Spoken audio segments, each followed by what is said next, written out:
GeM TV நேயர்களுக்கு அன்பான வணக்கம். அதிகாரம் 107 இலவச்சம் 1063வது குறட்பா பற்றி நாம் இப்பொழுது சிந்திக்க இருக்கின்றோம். இன்மை இடும்பை இறந்து திருவாம் என்னும் வன்மையின் வன்பாட்டதில். இன்மை இடும்பை இறந்து தீர்வாம் என்னும் இடும்பையின் வன்பாட்டதில். இன்மை இடும்பை இறந்து தீர்வாம் என்னும் வன்மையின் வன்பாட்டதில். சில பேர் பிச்சை எடுக்கிறார்கள். எதுவும் இல்லை, நான் என்ன செய்வது? எதுவும் இல்லை, யாரும் இல்லை, எனக்கு என் வீட்டில் எதுவும் இல்லை, நான் பிச்சை எடுக்கிறேன், என்னால் முடியவில்லை, எனக்கு ஏகப்பட்ட உடல் வலி நோய்கள், பலவிதமான நோய்கள் என்னை தாக்கிவிட்டிருக்கிறது, என் வீட்டிலேயே என்னை மதிக்கவில்லை, இவ்வளவு நோய்கள் இருக்கின்ற காரணத்தினாலே என் தாய் தந்தையரே என்னை வெறுக்கிறார்கள், என் குடும்பத்தில் இருக்கிறவர்கள், எங்களுடைய பங்காளிகள், சொந்த பந்தங்கள் எல்லாம் ஒதுக்கி விடுகிறார்கள், நான் என்ன செய்வேன்? பிச்சை எடுக்க வந்துவிட்டேன். நான் பிச்சை எடுப்பதற்கு காரணம் அவர்கள்தான், எனக்கு இல்லை, என்னால் உழைக்கவும் முடியவில்லை, உற்றார் உறவினரும் தாங்கவில்லை, தாங்கி பிடிக்கவில்லை, ஆதரவு காட்டவில்லை, நான் பிச்சை எடுக்கிறேன் என்று சொல்லுகிறான். அது அப்படி சொல்லக்கூடாது.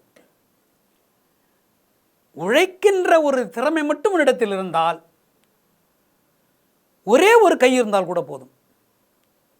ஒரு கை இல்லை, ஒரு கை இருக்கிறது, 2 கால்களும் இல்லை, பிழைக்கலாம். 2 கால்களும் இல்லை என்றாலும், 2 கைகளும் இல்லை என்றாலும் கூட பிழைக்கலாம், 2 கண்களும் இல்லை என்றால் கூட பிழைக்கலாம். மிக சாதனைகள், உலகத்திலே மிகப்பெரிய சாதனைகளை எல்லாம் நிகழ்த்த முடியும். காரணம் என்னவென்றால், உடல் உறுப்புகளினாலே ஒரு பயனும் இல்லை, மன உறுதி இருக்க வேண்டும். மன உறுதி இருந்தால், அறிவு இருந்தால், அறிவு என்ற அறிவு என்ற ஒரு கருவி இருந்தால் மனிதன் முன்னுக்கு வரலாம், சாதனை படைக்கலாம். எத்தனையோ பேர் அதே போல இந்த உலகத்திலே சாதனை படைத்திருக்கிறார்கள். கையில்லாதவர்கள் ஓட்டப்பந்தயத்தில் ஓடி முதல்ல தங்கப்பதக்கம் வென்றிருக்கிறான். 2 கைகளும் இல்லை, 2 கால்களும் போலியோ என்ற நோய் தாக்கி 2 கால்களும் மெலிந்து விட்டது. அந்த மெலிந்து விட்ட காலை சரி செய்து அதற்கு இரும்பு பிளேட் எல்லாம் கட்டி கொண்டு ஓடி ஓட்டப்பந்தயத்திலே வென்றிருக்கிறான். ஒரு பெண் அதே போல செய்திருக்கிறாள். 2 கண்களும் இல்லை, அவன் பெரிய தொழிற்சாலைக்கு அதிபராக இருக்கிறான். 2 கண்களும் இல்லை, ஒரு கல்லூரிக்கு முதல்வராக இருக்கிறார், ஒரு பல்கலைக்கழகத்துக்கே துணைவேந்தராக போகிறார். எப்படி முடிகிறது?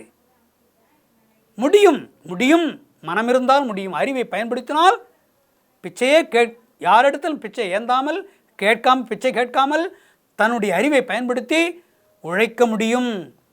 உழைப்பு கைகளினால் உழைப்பது மட்டும் உழைப்பு அல்ல, மூளையை கொண்டு கூட உழைக்கலாம், அறிவை கொண்டு கூட உழைக்கலாம். உன்னுடைய நல்ல அறிவு இருந்தால் 10 குழந்தைகளுக்கு நீ பயிற்சி கொடுத்தால், அவர்களுக்கு கல்வி வகுப்பெடுத்தால், டியூஷன் என்று சொல்கிறார்களே, தனிப்பட்ட வகுப்பு, தனிப்பட்ட முறையில் வகுப்பு எடுக்கிறார் பள்ளிக்கூடத்திலே, அப்படிப்பட்ட நல்ல மிகச்சிறந்த மாணவர்களுக்கு மிகப்பெரிய படிப்புக்கு பயிற்சி எடுத்தால், MBBS படிக்கிறார்கள், IAS படிக்கிறார்கள், இவர்களுக்கெல்லாம் ஊனமுற்றவர் ஒருவர் பயிற்சி அளிக்கிறார். உடல் ஊனமுற்றவர் IAS அதிகாரிகளுக்கு பயிற்சி அளிக்கிறார். அவருடைய அறிவு ஆற்றலினாலே அவருக்கு நல்ல பணம் வருகிறது. யாரிடத்தும் பிச்சை எடுக்கவில்லை, அவரே IAS அதிகாரிகளுக்கு பயிற்சி கொடுக்கிறார். அந்த IAS தேர்வில் வெற்றி பெறுவதற்கு பயிற்சி கொடுக்கிறார். அவருக்கு எவ்வளவு வருமானம் வருகிறது? நல்ல வருமானம் வருகிறது. பிச்சை எடுக்க வேண்டிய அவசியம் இல்லை.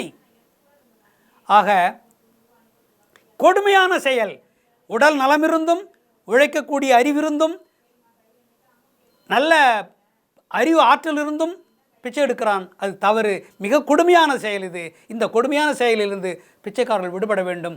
ஒரு சிறு காரணத்துக்காக பிச்சை எடுக்கக்கூடாது, ஒரு கை இல்லை என்பதற்காக பிச்சை எடுக்கக்கூடாது, அது தவறு என்று திருவள்ளுவர் சொல்லுகின்றார்.